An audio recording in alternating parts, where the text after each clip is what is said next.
இந்த big pass வீட்டுக்குள்ள வந்திருக்கக்கூடிய ஒவ்வொரு கண்டஸ்டன்ட்டும் அவங்களுடைய கடந்து வந்த பாதை அப்படின்னா அவங்க ஓன் ஸ்டோரி, எப்படிலாம் நான் கஷ்டப்பட்டேன், எங்கே நான் ஆரம்பித்தேன், எப்படிலாம் நான் வந்து சர்வை பண்ணேன், யார் யாரை பார்த்தேன், யார் மூலமாக எனக்கு என்னெல்லாம் கிடச்சிது, எனக்கு துரோகம் பண்ணவங்க யார், எனக்கு நன்மை பண்ணவங்க யார், நான் எப்படி வளர்ந்தேன், எப்படி வீழ்ந்தேன், இப்படி தன்னுடைய வாழ்க்கையில் நடந்த அத்தனை சந்தோஷங்களையும் சோகத்தையும் துயரத்தையும் சொல்லக்கூடிய ஒரு விஷயம். இந்த வாரத்தில் நம்ம அமித் ஸ்டோரி கேட்டோம், சாண்ட்ரா ஸ்டோரி கேட்டோம், இன்னைக்கு திவ்யா ஸ்டோரியை நான் கேட்டேன். எல்லார் ஸ்டோரியிலையும் கஷ்டங்கள் இருக்கு, ஆனால் திவ்யா ஸ்டோரி எனக்கு கேட்கும் பொழுது ஒரு விஷயம் எனக்கு ஹிட் அடிச்சுது. சீரியஸ்லி திவ்யா வந்து ஒரு நல்ல ஒரு ஸ்பெஷலான ஒரு பர்சன். எப்படி சொல்கிறேன் அப்படின்னா, நான் தமிழ்நாட்டில் பிறந்த ஒரு தமிழ் மகன், என் தாய்மொழி தமிழ், என் அன்னை தமிழர், என்னுடைய தந்தையும் தமிழர். இந்த தாய்மொழி தமிழையும் தமிழ்நாட்டையும் ரொம்ப ரொம்ப எப்படி சொல்கிறதுனா என் உயிருக்கு மேலே நான் வந்து நேசிக்கிறேன். எனக்கு ஒரு எண்ணம் இருக்குது, தமிழ்நாட்டுக்குள்ளே தமிழ் வாழணும், உலகமெங்கும் தமிழர்கள் இருக்காங்க, தமிழர்கள் இல்லாத ஒரு நாடு கூட கிடையாது, ஆனால் தமிழர்களுக்குன்னு ஒரு நாடு கிடையாது. இதெல்லாம் வந்து ரொம்ப டீப்பான ஒரு பாலிடிக்ஸ், சரிங்களா? ஒரு காலத்தில் இந்த உலகத்தை அத்தனையும் கடல் கடந்து, மலைகள் கடந்து, நாடுகள் கடந்து, பல கண்டங்கள் கடந்து ஆட்சி செய்தவன் தமிழன். இன்னைக்கு நம்மளை சுற்றி இருக்கக்கூடிய பல நாடுகளை வந்து ஆட்சி செஞ்சவன் தமிழன். ஒரு காலத்தில் நம்ம பாட்டன் கரிகால சோழனில் இருந்து, நம்ம ராஜராஜ சோழன்ல இருந்து அவர் மகன் ராஜேந்திர சோழன், அவர் ஆளாத நாடே கிடையாது. நீங்கள் சைடில் இருக்கிற இந்தோனேஷியா, மலேசியா, சிங்கப்பூர், பக்கத்தில் நீங்கள் எந்த பிலிப்பைன்ஸ், அதுக்கப்புறமா நேபாள், நீங்கள் எதை எடுத்தாலும் அங்கே தமிழன் கால் வைக்காத இடமே கிடையாது. ஆஸ்திரேலியாவிலேருந்து ஆப்பிரிக்கா வரைக்கும் தமிழர்களுடைய பாரம்பரியம் வரலாறு நீண்டு போயிருக்கு. சீனா வந்து இன்றைக்கி விவசாயம் பண்ணுறாங்கன்னா அந்த விவசாயத்தை கற்றுக் கொடுத்ததே தமிழர்கள் தான். தமிழ்நாட்டில் அறிவியலில் இருந்து எல்லா விதமான விஷயங்களும் நம்ம வந்து மற்றவர்களுக்கு நம்ம சொல்லி கொடுத்துருக்கோம். அறிவியல் சொல்லி கொடுத்துருக்கோம், நம்ம விவசாயத்தை சொல்லி கொடுத்துருக்கோம், எல்லா விதமான விஷயங்களும் சொல்லி கொடுத்துருக்கோம். இந்த உலகத்தில் இப்போ வாழ்ந்துக்கிட்டு இருக்கக்கூடிய அத்தனை மொழிகளுக்கும் தாய்மொழி யாருன்னு கேட்டிங்கன்னா அது தமிழ் மொழி தான். நீங்கள் எல்லா மொழிகளுடைய வேரை தேடி போனீங்கன்னா அது கடைசியாக போய் தமிழில் தான் முடியும். எதுக்கு நான் வந்து தமிழை பற்றி இவ்வளோ நேரம் நான் பேசுகிறேன்னு கேட்டிங்கன்னா, திவ்யா அவர்கள் அவங்களுடைய கடந்து வந்த பாதையில் அரசியல் பேசியிருக்காங்க. இது வரைக்கும் எந்த ஒரு கண்டஸ்டண்ட்டும் இந்த வீட்டுக்குள்ளே பர்டிகுலராக இதுக்கு முன்னாடி அரசியல் பேசின ஒரு கண்டஸ்டன்ட் பிக் பாஸில் இருக்காரா அப்படின்னு கேட்டிங்கன்னா விக்ரமன் அவர்கள் இருக்காங்க. ஸோ அவர் வந்து ஏகப்பட்ட அரசியல் சார்ந்த சித்தாந்தங்களை அவர் வந்து பேசியிருக்காரு. இந்த தமிழ்நாட்டில் இப்போ வந்து நடக்கக்கூடிய அநீதிகள், அடக்குமுறை, ஒடுக்குமுறை எல்லாத்த பற்றியும் அவர் வந்து சில இடங்களில் அட்ரஸ் பண்ணியிருக்காங்க. ஆனால் மெயினான ஒரு டாப்பிக்கை யாரும் பேச தயங்குற ஒரு விஷயத்த ஒரு ஆர்டிஸ்டாக இருந்துக்கிட்டு தனக்கு இதனால் வாய்ப்பு கிடைக்குமா, வாய்ப்பு கிடைக்காதா, பறி போகுமா, யார் எப்படி நம்மளை பழி வாங்குவாங்க, ஏற்கனவே திவ்யாவுக்கு ரெட் கார்டு கொடுக்கணும் அப்படிங்கிற ஒரு முயற்சி சீரியல் இண்டஸ்ட்ரியில் நடந்துக்கிட்டு இருக்கு. அது அவங்களே சொல்லியிருக்காங்க, நமக்குமே தெரியும். டப்புன்னு போட்டு உடைச்சாங்க பாருங்க. அது சிரிச்சுக்கிட்டே அது எவ்வளோ வலி நிறைந்த ஒரு விஷயம் தெரியுமா? பிறந்த ஒரு நாட்டில் நமக்கான வாய்ப்பும் நமக்கான அங்கீகாரமும் கிடைக்காம எங்கேருந்தோ வந்தவங்களுக்கு வந்து கிடைக்கும் பொழுது அங்கே நான் இங்கே பிறந்துட்டேன் அப்படிங்கிறதுனால நிராகரிக்கப்படுறேன், நான் தமிழன் அப்படிங்கிறதுனால நான் நிராகரிக்கப்படுறேன் அப்படின்ற ஒரு விஷயம் உங்களுக்கு வரும்போது எவ்வளவு கோபம் வரும்? ஏன்னா என் நாட்டில் இருந்துக்கிட்டு, என் சோத்தை சாப்பிட்டுக்கிட்டு, என் பணத்தில் வாழ்ந்துக்கிட்டு எனக்கே இங்கே வேலை கிடையாதா? தோணுமா தோணாதா? இப்போ நான் என்ன சொல்ல வரேன்றது உங்களுக்கு நல்லாவே புரிஞ்சிருக்கும். திவ்யா அவர்கள் அவங்களுடைய கடந்து வந்த பாதையில் அவங்க மீடியா ஃபீல்டில் கஷ்டப்பட்ட அத்தனை விஷயங்களையும் சொல்லியிருந்தாங்க. அதாவது திவ்யா அவர்களுடைய உண்மையான கேரக்டர் என்ன அப்படின்னு அவங்க சொன்னதை தாண்டி பிக் பாஸ் ரிவ்யூ பண்ணிக்கிட்டு இருக்காங்க இல்லையா, இப்போ இந்தியா கிளட்ஸில் அபி அவர்கள் அவங்க வந்து ஒரு விஷயத்த சொல்லியிருந்தாங்க. என்னன்னா, உண்மையாகவே திவ்யா வந்து எங்கே பிரச்சனை நடந்தாலும், யார் பிரச்சனை பண்ணாலும், யார் பாதிக்கப்பட்டாலும் ரொம்ப போல்டாக கேட்கக்கூடிய ஒரு பொண்ணு. உதாரணத்துக்கு அவங்க செட்டிலேயே கூட ஏதாச்சும் ஒரு பிரச்சனை, அந்த பிரச்சனைக்கு காரணம் வந்து ப்ரொடியூசராக இருந்தாலும் சரி, டைரக்டராக இருந்தாலும் சரி, இல்லை இவரை விட உயர்ந்த இடத்துல, இப்போ திவ்யா அவர்கள் வந்து ஒரு ஆர்டிஸ்ட்னா அவங்களுக்கு மேலே சீனியர்லாம் இருப்பாங்கள்ல, அப்படி யாராக இருந்தாலும் பார்க்க மாட்டாங்க, மூஞ்சிக்கு நேராக கேட்டுருவாங்க. இதனாலேயே திவ்யாவுக்கு பல இடங்களில் பிரச்சனை வந்திருக்கு, நானே பார்த்துருக்கேன் அப்படின்னு அவங்க சொல்லியிருந்தாங்க. ஸோ திவ்யா அவர்கள் இன்னைக்கு அவங்களுடைய ஸ்டோரியிலையுமே அதை வந்து சொன்னாங்க. எனக்கு என்னன்னு தெரியல, எனக்கு எங்கே பிரச்சனை, யார் பாதிக்கப்பட்டாலும் நான் போய் கேட்டுருவேன். என்னால் வந்து கேட்காம இருக்க முடியாது. எதுக்காக இப்படி பண்ணீங்க, ஏன் இதை பண்ணுறீங்க அப்படின்னு சொல்லி நான் கேட்டுருவேன். அதனாலே என்னமோ எனக்கு வந்து நிறைய விஷயங்கள் வந்து நான் இழந்திருக்கேன் அப்படின்னு சொன்னாங்க. திவ்யா அவர்களுடைய பாஸ்ட்டை நீங்கள் எடுத்து பார்த்தீங்கன்னா ஆர்கே சுரேஷ் அவர்களோட திருமணம் நடக்கிறதாக இருந்துச்சு. அதுக்கப்புறமா அது வந்து கைவிடப்பட்டது. அதுக்கான காரணங்கள் என்ன நமக்கு தெரியாது. அதுக்கப்புறம் மகாநதி சீரியலில் 1.5 மாதம் நடித்தாங்க. அதுக்கப்புறம் வெளில வந்துட்டாங்க. என்னன்னு நமக்கு தெரியாது. ஒரு வருஷமாக அவங்க வந்து எந்த விதமான வாய்ப்புகளும் இல்லாமல் இருந்தாங்க. அதுக்கு பின்னாடி அவங்களுக்கு வந்து ரெட் கார்டு கொடுக்கணும். இதே பிக் பாஸில் கலந்துக்கிட்ட ரவீனா அவர்களுக்கு ரெட் கார்டு கொடுத்துட்டாங்க. திவ்யாவுக்கு கொடுக்கணும் அப்படிங்கிற முயற்சிகள் வந்து பலவும் நடந்திருக்கு. அதுக்கான காரணம் இவங்களுடைய அந்த கேள்வி கேட்கக்கூடிய அந்த ஒரு குணமாக இருக்கலாம் அப்படின்னு பல பேரும் சொல்லியிருந்தாங்க. சரி, இப்போ அதெல்லாம் வந்து ஒரு ஓரமாக வச்சுட்டு இன்னைக்கு இந்த மீடியா இண்டஸ்ட்ரியில் நடக்கக்கூடிய ஒரு கசப்பான ஒரு உண்மையை போட்டு உடைச்சிருக்காங்க. என்ன அப்படின்னா, சினிமாவாக இருக்கட்டும், சீரியலாக இருக்கட்டும், தமிழ்நாட்டில் பிறந்த தமிழர்களுக்கு வாய்ப்பு கிடையாது. முக்கியமாக ஹீரோயின்ஸ்க்கு, தமிழ் கதாநாயகிகளுக்கும் தமிழ் கதாநாயகர்களுக்கும் தமிழ்நாட்டுக்குள்ள வாய்ப்பு கிடையாது. தமிழ்நாட்டை தாண்டி எங்கேருந்து வெளியில், இப்போ பெங்களூராக இருக்கட்டும், மும்பையாக இருக்கட்டும், கேரளாவிலேருந்து வர்றவங்க, ஆந்திராவிலேருந்து வர்றவங்க, ஹைதராபாத்லேருந்து வர்றவங்க, இப்படி பக்கத்து ஸ்டேட்டில் இருக்கிற ஆட்களுக்கு மட்டுமே இங்கே ப்ரையாரிட்டி. கேட்டால் வந்து ஸ்கின் நல்லாயிருக்கும், அவங்க பார்க்குறதுக்கு அழகாக இருப்பாங்க, ஏன் தமிழ்நாட்டு பெண்கள் அழகாக இருக்க மாட்டாங்களா? இந்த கேள்வி திவ்யா அவர்கள் வந்து கேட்டிருக்காங்க அந்த வீட்டுக்குள்ளே. இது எவ்வளோ பெரிய இம்பேக்டான ஒரு விஷயம் வந்து உங்களுக்கு புரியுதா? கரண்ட்டில் நம்ம வந்து என்ன ஃபேஸ் பண்ணிக்கிட்டு இருக்கோன்றது தெரியுமா? இப்போ சமகால அரசியலோட ஒத்து போகக்கூடிய ஒரு விஷயத்தை தான் அவங்க அந்த வீட்டுக்குள்ளே பேசியிருக்காங்க. தமிழ்நாட்டை நீங்கள் எடுத்து பார்த்தீங்கன்னா, குறிப்பாக தமிழர்களுக்கு எல்லா இடங்கள்லையும் வந்து வாய்ப்புகள் வந்து பறிக்கப்படுது. எந்த வேலையாக எடுத்துக்கிட்டாலும் அங்கே தமிழர்களை விட பிற மாநிலத்தை சேர்ந்தவர்கள் தான் அதிகமாக இருக்காங்க. உதாரணத்துக்கு இந்திக்காரங்க, வடக்கன்ஸ், எங்கே பார்த்தாலும் வடக்கன் தான். ஏன் வடக்கனை வந்து இங்கே அதிகமாக கொண்டு வராங்க? 1.5 கோடி வட இந்தியர்கள் வந்து தமிழ்நாட்டுக்குள்ளே வித் ரேஷன் கார்டோடு வாழ்ந்துக்கிட்டு இருக்கான். இது பல பேருக்கு நமக்கு தெரியவே தெரியாது. தமிழ்நாட்டில் வந்து தமிழர்களுடைய ஜனத்தொகை வந்து ஒரு 7லேருந்து 8 கோடி இருக்குன்னு வச்சுக்கோங்களேன். இப்போது அதில் 1.5 கோடி வடக்கன்ஸ் இருக்கான். 1.5 கோடி வடக்கன்ஸ் இருக்கானா 1.5 கோடி வாக்குகளாக அது மாறும். அப்போ 1.5 கோடி வாக்குரிமை வைத்திருக்கிறவன் இங்கே மெஜாரிட்டி ஆவானா மாட்டானா? எலெக்ஷன் வந்து அவன் யாருக்கு ஓட்ட போடுவான்? இங்கே திமுக திராவிட அரசு எதை எதிர்த்து போராடிக்கிட்டு இருக்காங்க அப்படின்னு பார்த்தீங்கன்னா, ஆரியத்தை தமிழ்நாட்டுக்குள்ளே உள்ள விட மாட்டோம் அப்படிங்கிறத எதிர்த்து தான் நான் போராடிக்கிட்டு இருக்காங்க. ஆனால் நீங்கள் நேரடியாக ஆரியத்தை உள்ளே விடலை, இந்திக்காரன் மூலமாக அவன் வந்துட்டான் உள்ள. இப்போ அவனுக்குன்னு கையில் வந்து நீங்கள் ஓட்டர் ஐடியும் கொடுத்துட்டீங்க, ரேஷன் கார்டும் கொடுத்துட்டீங்க, அவன் இங்கத்துக்கு ஒரு ஆளாக மாறிட்டான். தேர்தல் வரும், அவனுக்கு வாக்குரிமை இருக்குது, ஓட்டு போடுவான். யாருக்கு போடுவான்? உங்களுக்கு போடுவானா? அதிமுகவுக்கு போடுவானா? விஜய்க்கு போடுவானா? இல்லை நாம் தமிழர் கட்சிக்கு போடுவானா? யாருக்கு போடுவான்? அவன் நாட்டை அவன் மாநிலத்தை சேர்ந்த கட்சிக்கு தான் போடுவான். குறிப்பாக தேசிய கட்சி பிஜேபி காங்கிரஸுக்கு தான் போடுவான். முக்கியமாக பிஜேபிக்கு தான் போடுவான். ஸோ இது ஒரு பக்கம் நடந்துக்கிட்டு இருக்கா. இந்த பக்கம் நமக்கான வாய்ப்புகள் இருக்குல்ல, தமிழர்களுக்கான வாய்ப்புகள் எல்லா இடத்துலையுமே பறி போய்கிட்டு இருக்கு. குறிப்பாக நீங்கள் சினிமா உலகத்தை எடுத்துக்கிட்டிங்கன்னா, இப்போ நீங்கள் கர்நாடகாவில் போய் பார்த்தீங்கன்னா கன்னட திரையுலக சங்கம் அப்படின்னு இருக்கும். மலையாளத்தில் போய் பார்த்தீங்கன்னா கேரள திரையுலக சங்கம் அப்படின்னு தான் இருக்கும். ஆந்திராவில் ஆந்திரா திரையுலகம், ஆந்திரா திரையுலக சங்கம், இல்லை தெலுங்கு திரையுலக சங்கம், இப்படி அந்தந்த மாநிலத்தினுடைய பெயரை வைத்து தான் அங்கே இருக்கும். ஆனால் இங்கே தமிழ்நாட்டில் மட்டும் தென்னிந்திய நடிகர் சங்கம் தான் இருக்கும். அங்கே ஆந்திரா நடிகர் சங்கம், கேரளா நடிகர் சங்கம், கன்னடா நடிகர் சங்கம், இங்கே தென்னிந்திய நடிகர் சங்கம். அந்த தென்னிந்திய நடிகர் சங்கம் அப்படிங்கிற அந்த பேரை தமிழ் நடிகர் சங்கம், தமிழ்நாடு நடிகர் சங்கம்னு மாற்ற சொல்லி எத்தனை ஆண்டுகளாக போராட்டம் நடந்துக்கிட்டு இருக்கு தெரியுமா? இன்னைய வரைக்கும் அதை மாற்ற முடியல. அதுக்கு அவங்க சொல்லக்கூடிய காரணங்கள் என்னென்னா, தமிழ்நாடு வந்தாரே வாழ வைக்கும் நாடு. ஸோ இங்கே பல பேர் வந்து நடிக்கிறாங்க, இன வேற்றுமை இல்லாமல் மொழி வேற்றுமை இல்லாமல் பல பேருக்கு வந்து இங்கே நடிச்சுக்கிட்டு இருக்காங்க. தமிழ்நாடு நடிகர் சங்கம்னு வச்சோம் அப்படின்னா நம்ம வந்து அவங்கள பிரிக்கிற மாதிரி ஆகிடும். அப்போ ஆந்திராவிலேருந்து தமிழர்களை பிரித்தா பிரச்சனை இல்லை, கேரளாவிலேருந்து தமிழர்களை பிரித்தா பிரச்சனை இல்லை, கர்நாடகாவில் இருக்கக்கூடிய தமிழர்களை பிரித்தா பிரச்சனை இல்லை.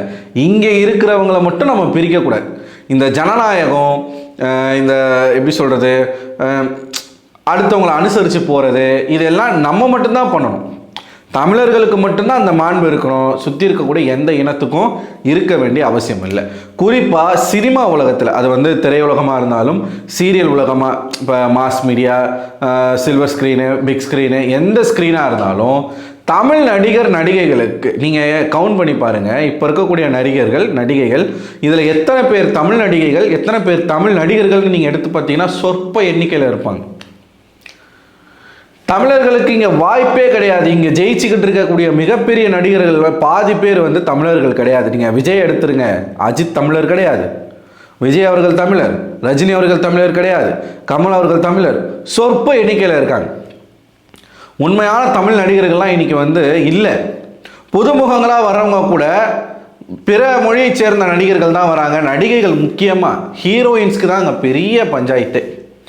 எனக்கு தெரிஞ்சு தமிழ் நடிகைனா எனக்கு ஐஸ்வர்யா ராஜேஷை தவிர எனக்கு யாரையுமே தெரியாது, இப்போ வரைக்கும் தெரியாது, யார் தமிழ் நடிகைனே எனக்கு தெரியாது. இந்த ஒரு மிகப்பெரிய கசப்பான ஒரு உண்மையை திட்டமிட்டு தமிழர்கள் வந்து இங்கே இந்த மாதிரியான இடங்களில் வந்து மறுக்கப்படுகிறாங்க. தமிழர்களுக்கு வந்து திறமை கிடையாதா, தமிழர்களால் நடிக்க முடியாதா? ஆனால் இங்கே இப்போ தமிழ்நாட்டில் இப்போ நீங்கள் பிற மொழியில் பார்த்தீங்கன்னா அந்த நாட்டு பெண்களுக்கு தான் முக்கியத்துவம் கொடுப்பாங்க. ஆனால் தமிழ்நாட்டில் அது கிடையாது. அதுக்கு அவங்க சொல்லக்கூடிய காரணம் ஸ்கின் டோன், டார்க் டோன். நம்மளுக்கு தமிழ்நாட்டினுடைய கலரே டார்க் டோன். அந்த டார்க் டோன் எங்களுக்கு வேண்டாம், எங்களுக்கு நல்லா வெள்ளைன்னு அப்படியே தக்காளி பழம் மாதிரி பலன்னு மினுக்கிற பெண்கள் தான் வேணும். ஐயா, இதனால தான் தமிழ் சினிமா வந்து பின்னோக்கி போய்கிட்டு இருக்கு. தமிழ் சினிமாவில் ஏன் ஒரு கேஜிஎஃப் மாதிரி ஒரு படம் வரலை? ஏன் கேரளா சினிமா கூட உங்களால் போட்டி போட முடிஞ்சுதா? 30 கோடி ரூபாய் செலவு பண்ணி லோக்கா அப்படிங்கிற ஒரு படம் எடுத்தாங்க. அந்த படத்தினுடைய வசூல் கிட்டத்தட்ட 1000 கோடி. தமிழ்நாட்டில் நீங்கள் 500-600 கோடி போட்டு நீங்கள் படம் எடுக்கிறீங்க, நீங்கள் வருமானத்தை ஈட்டுறதே அவ்வளவுதான். இங்கே நடிகர்களுக்கான கதை இருக்கே தவிர்த்து கதைக்கான நடிகைகளோ இங்கே தேர்வு செய்யப்படுறது கிடையாது. முக்கியமாக அந்த எண்ணம் யாருக்கும் கிடையாது. நீங்கள் எடுத்து பார்த்தீங்கன்னா டைரக்டர்ஸும் பாதி பேர் தமிழர்கள் கிடையாது, ப்ரொடியூசர்ஸும் இங்கே இருக்கிறவங்க பாதி பேர் தமிழர்கள் கிடையாது. எல்லாருமே பிற மொழியை சேர்ந்தவர்கள் தான். ஆந்திரா, தெலுங்கு, கன்னடா, ஹிந்தி. ஏங்க இப்போ இந்த ஷோ நடக்குது இல்லைங்க, அந்த ஷோ நடக்கிற அந்த செட்டுக்கு நீங்கள் போய் பார்த்தீங்கன்னா அங்கே லைட்மேனில் இருந்து டைரக்டர் வரைக்குமே ஹிந்திக்காரங்க தான். தமிழர்கள் 1-2 பேர் இருக்காங்க. விஜய் டிவியில் வேலை செய்கிறவங்களே நான் சொல்கிறேன், நான் கண் எதிர பார்த்தேன், 1-2 பேர். இன்னைக்கு தமிழ்நாட்டினுடைய நிலைமை என்ன தெரியுமா? தமிழ்நாடு பேருந்துகளில் தமிழ்நாடுன்ற பேர் இல்லை, அரசு போக்குவரத்து கழகம் தான் பேர் இருக்கு. இப்போ நிறைய தமிழ் தேசிய கட்சிகள் எல்லாம் தமிழ்நாடுன்னு பஸ்ஸில் வந்து ஸ்டிக்கர் ஒட்டிட்டு இருக்காங்க. இது எங்கே ஆரம்பிச்சதுன்னா கர்நாடகாவில் ஆரம்பிச்சது. கன்னட தமிழர்கள் வந்து அங்கே வந்து பண்ணுறாங்க, தமிழ்நாட்டு பஸ்ஸில் தமிழ்நாடுன்னு ஸ்டிக்கர் ஒட்டுறாங்க. இங்கே தமிழ்நாட்டிலையும் அந்த போராட்டம் தொடங்கியிருக்கு. ஆனால் என்ன தெரியுமா நடந்துச்சு? தமிழ்நாடுன்னு பஸ்ஸில் ஒட்டின ஸ்டிக்கரை தமிழ்நாடு காவல்துறை பிச்சு எறியுது. எனக்கு அதை பார்த்து ஷாக்கு. என்னடா இது, தமிழ்நாடுன்ற பேர் வந்து நீங்கள் ஒட்டியிருக்காங்க பஸ்ஸில், அதை ஏன்டா பிக்கிறீங்க? இது தமிழ்நாடு தானையா? அரசு போக்குவரத்து கழகம்னு எதுக்கே போட்டிருக்கீங்க? எந்த அரசு? ஆப்பிரிக்க அரசா, அமெரிக்க அரசா, எந்த அரசு? அது தெரியாதுல்ல. அது ஏங்க நம்ம மட்டும் எதுக்குங்க எல்லா விதமான தியாகத்தையும் செய்யணும்? இப்படி தன்னுடைய ஒட்டுமொத்த குடும்பம், தன்னுடைய ஒட்டுமொத்த மக்களையுமே தியாகம் செஞ்சு, ஈழம்னு ஒரு நாடு, நம்மளுடைய அண்டை நாடு, அங்கே நடந்தது என்ன தெரியுமில? தன் குடும்பத்தையே தியாகம் செஞ்சு ஒருத்தர் போராட்டம் பண்ணார், ஆயுத போராட்டம் ஏந்தினார். கடைசியில் ஒட்டுமொத்த அனைத்து நாடுகளும், கிட்டத்தட்ட 22 நாடுகள் சேர்ந்து அந்த ஒரு மனுஷனை வந்து கொண்டாங்க. தன்னுடைய நாட்டின் விடுதலைக்காக, தன் மண்ணின் விடுதலைக்காக, தன் மக்களின் விடுதலைக்காக தன்னுடைய சொந்த குடும்பத்தை இழந்த ஒரு மனிதர் பிரபாகரன் அவர்கள்.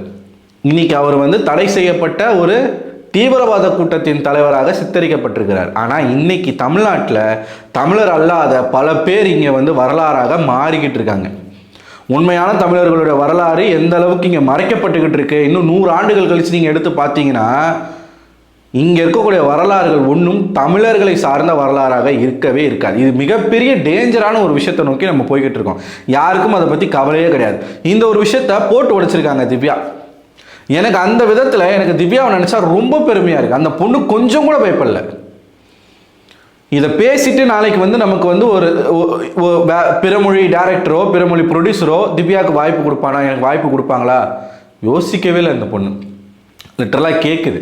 ஐயா இங்கே இருக்கோம்யா சொல்கிறாங்க. அவங்க என்ன சொல்கிறாங்க தெரியுமா? பிறமொழி ஆர்டிஸ்ட்டை கூப்பிட்டு வந்துடுறாங்க. கேட்டால் ஸ்கின் டோன் அவங்களுக்கு நல்லா இருக்குன்னு சொல்லி, அழகாக இருப்பாங்கன்னு சொல்லி கூப்பிட்டு வந்துடுறாங்க. கூப்பிட்டு வந்துட்டு ஸ்கிரிப்ட் கொடுத்துட்டு வந்து அவங்களுக்கு வந்து கிளாஸ் எடுத்துகிட்டு இருப்பாங்க படிக்க சொல்லி. ஐயா நாங்கள் இருக்கோம் யா தமிழ் படிக்க தெரிஞ்சவங்க, தமிழர்கள் இங்கே இருக்கோம், எங்களையும் கொஞ்சம் பாருங்கன்றாங்க. அந்த ஒரு வார்த்தையில் எவ்வளோ வலி இருக்குது தெரியுமா?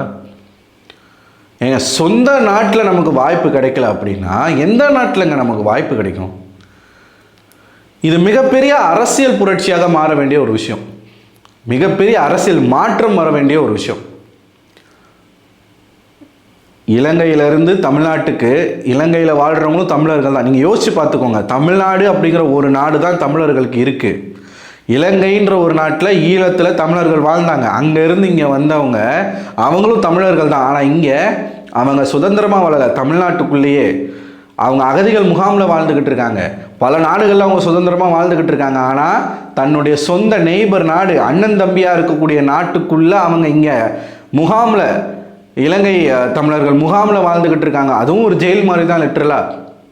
அப்போது நமக்குன்னு ஒரு நாடு இல்லைன்னா என்ன ஆகும்? நமக்கு நாடுனா நம்ம தமிழர்களை வந்து தனியாக பிரிச்சிடணும், தமிழ்நாட்டை தனியாக பிரிச்சிடணும்னு சொல்லலை. தமிழுக்குன்னு ஒரு அதிகாரம் இல்லை, தமிழுக்குன்னு ஒரு அங்கீகாரம் இல்லை. தமிழ்நாடுன்னு பேருந்துகளில் ஸ்டிக்கர் ஒட்டினா கூட கிழிக்கக்கூடிய ஒரு காலமாக மாறி போச்சு. அப்படின்னா நாளைக்கு எல்லாரும் சேர்ந்து தமிழர்களை அடித்து விரட்டினால் எங்கே போய் ஒளியுவோம், எங்கே போய் ஓடுவோம்? யார் நம்மளை காப்பாற்றுவா? உனக்கு வேலை இல்லை, சோறு கிடையாது, இருக்க வீடு கிடையாது, வசிக்க நாடு கிடையாது, எங்கன்னா போடா அப்படின்னா எங்கே போவீங்க? முதல்ல உங்களுடைய தெய்வத்தை பறிச்சாங்க, உங்களுடைய கலாச்சாரத்தை பறிச்சாங்க, உங்கள் மொழியை கொஞ்சம் கொஞ்சமாக அழிச்சிட்டு இருக்காங்க, உங்கள் வேலையை கொஞ்சம் கொஞ்சமாக பறிச்சுக்கிட்டு இருக்காங்க, உங்கள் வீட்டுக்குள்ளே வந்துட்டாங்க, வீடை பறிச்சுக்கிட்டு இருக்காங்க, உங்கள் நிலத்தை பறிச்சுக்கிட்டு இருக்காங்க. நாளைக்கு அடித்து போலாம் நாயை வெளியிலன்னு அனுப்பிச்சி விட்ருவான். இது நடந்துக்கிட்டு இருக்கு, நமக்கு தான் தெரியலை. இதை அந்த வீட்டில் சிம்பிளாக ஒருத்தவங்க சொல்லி முடிச்சிட்டாங்க. முதல்ல உனக்கு தேவை படிப்பு, படிப்புலேருந்து உன்னை வெளியேற்றியாச்சு. படிக்கிற அந்த படிப்புக்கேற்ற வேலை உனக்கு கிடைக்கணும், அதுலேருந்து உன்னை வெளியேற்றியாச்சு. இப்போது இந்த மாதிரி திறமையை வைத்து கிடைக்கக்கூடிய வேலைகளையும் உன்னை விட்டுட்டு இன்னொருத்தனை போட்டால் எதுவுமே இல்லாமல் நம்ம என்ன பண்ணுவோம்? இன்னும் ஒரு 50 வருஷத்தில் இது மிகப்பெரிய பிரச்சனையாக வெடிக்கும். புரியுதா நான் சொல்கிறது? உங்களுக்கு கன்வே ஆகுதா? தென்னிந்திய நடிகர் சங்கம் அப்படிங்கிற பேரை தமிழ்நாடு நடிகர் சங்கம்னு ஏன் மாற்ற முடியலை? அதுக்கு பின்னாடி மிகப்பெரிய அரசியல். தமிழ்நாடு பேருந்துகளில் தமிழ்நாடுன்ற ஸ்டிக்கரை ஒட்டா கூட காவல்துறை கிழிக்கிறாங்க, ஒட்ட முடியலை. ஏன் அரசு வந்து தமிழ்நாடு பேருந்துன்னு ஏன் வைக்கலை? இதற்கு பின்னாடியும் மிகப்பெரிய அரசியல் இருக்குது. இது பேசினா பெரிய டாப்பிக்காக போகும். ஸோ நம்ம இன்னொரு காலத்தில் இதை பற்றி பேசுவோம். சீரியஸாகவே நான் பயங்கர இம்ப்ரெஸ் ஆகிட்டேங்க. எனக்கு நான் இந்த அளவுக்கு நான் பேசி நீங்கள் பார்த்துருக்க மாட்டீங்க. இவ்வளோ உணர்வா, இவ்வளோ, ஏன்னா அவ்வளோ முக்கியங்க மொழி அப்படிங்கிறது. ஒரு இனத்துக்கு மிக மிக மிக முக்கியமான ஒரு விஷயம். உன் மொழி செத்து போனால் உன் இனமே செத்து போயிடும். நீ வரலாறு இல்லாதவன் வந்து மனுஷனாகவே இருக்க முடியாது. ஸோ அந்த அளவுக்கு பாரம்பரியமிக்க மிகப்பெரிய ஒரு போங்கடாடே சொன்னாலும் வந்து புரியாது. சரி, ஓகே, இதை வந்து நம்ம பேசுவோம், வேறு வேறு இடங்களில் பேசுவோம். ஸோ நீங்கள் என்ன நினைக்கிறீங்க? இப்போ நான் சொன்ன விஷயங்கள் உங்களுக்கு புரியுதா? இங்கே நம்ம ஒன்றே ஒன்று தாங்க, வந்தாரை வாழ வைக்கும் தமிழகம். இது மாற்று கருத்தே கிடையாது. யாதும் ஊரே யாவரும் கேளீர், தமிழர் மறை கற்பித்த மிகப்பெரிய ஒரு தத்துவம் அது. அதற்கு தனக்கு மிஞ்சியது தான் தானமும் தர்மமும். எல்லாத்தையும் எல்லாருக்கும் கொடுத்துட்டு எல்லாரும் வாழலாம், எல்லாரும் இருக்கலாம், பிரச்சனையே கிடையாது, நாங்களும் கொஞ்சம் வாழ்ந்துக்கிறோம், அவ்வளவுதான் கேட்குறோம். அந்த நிலைமைக்கு தமிழர்கள் வந்துட்டோம். இப்போ ஐயா எங்களுக்கும் கொஞ்சம் வாய்ப்பு கொடுங்க, எங்களையும் கொஞ்சம் வாழ விடுங்கய்யா, எங்களுக்கும் கொஞ்சம் சோறு போடுங்கய்யா. நாளைக்கு கேட்போம், எங்களுக்கும் கொஞ்சம் சோறு போடுங்கய்யா. அப்படி ஓரமாக நாங்கள் படுத்துக்கணும்ப்பா ராசா எசமா, அந்த ஓரமாக கொஞ்சம் முக்கில் படுத்துட்டு போயிடுறேன்ப்பா. நாளைக்கு அந்த நிலைமை வரும். யோசிக்க வேண்டியவன் ஒவ்வொரு தமிழனும் யோசிக்கணும். நீ வந்து சினிமா பார்க்குறேன், விஜய், அது இது திரைக்கவர்ச்சி, சாராயம், மது, அது இதுன்னு நீங்கள் சுற்றுறதெல்லாம் இருக்கட்டும். கொஞ்சம் இந்த சைடும் கொஞ்சம் டீப்பாக யோசிக்கும். நம்மளை சுற்றி என்ன நடக்குதுன்றது யோசிங்க. இந்த பிக் பாஸ் நிகழ்ச்சி இந்த சீசன் 9 வந்து இருக்கிறதுலே ஒரு ஒஸ்டான சீசன், மாற்றுக்கிறதே கிடையாது. ஆனால் இந்த சீசனில் இருந்து நீங்கள் ஒரு விஷயத்தை எடுத்துக்கணும் அப்படின்னா இந்த ஒரு விஷயத்தை தவிர்த்து நீங்கள் எதையுமே எடுத்துக்க முடியாது. தமிழ்நாட்டில் தமிழர்களுக்கான வாய்ப்புகளும் தமிழர்களுக்கான வேலையும் பறிக்கப்பட்டு கொண்டு இருக்கிறது, அந்நியர்களுக்கு இங்கே முக்கியத்துவம் அதிகமாகி கொண்டு இருக்கிறதுன்றதை நீங்கள் புரிஞ்சுக்கிட்டீங்கன்னா நல்லா இருப்பீங்க. இல்லைனா மண்ணோட மண்ணாக போக வேண்டியதான். ஸோ உங்களோட கருத்துக்களை மறக்காமல் கமெண்ட் பாக்ஸில் கமெண்ட் பண்ணுங்கள். அடுத்த ஒரு வீடியோவில் உங்களை சந்திக்கிறேன். அதுவரை உங்களிடமிருந்து விடைபெறுவது நான் அரவிந்தன்.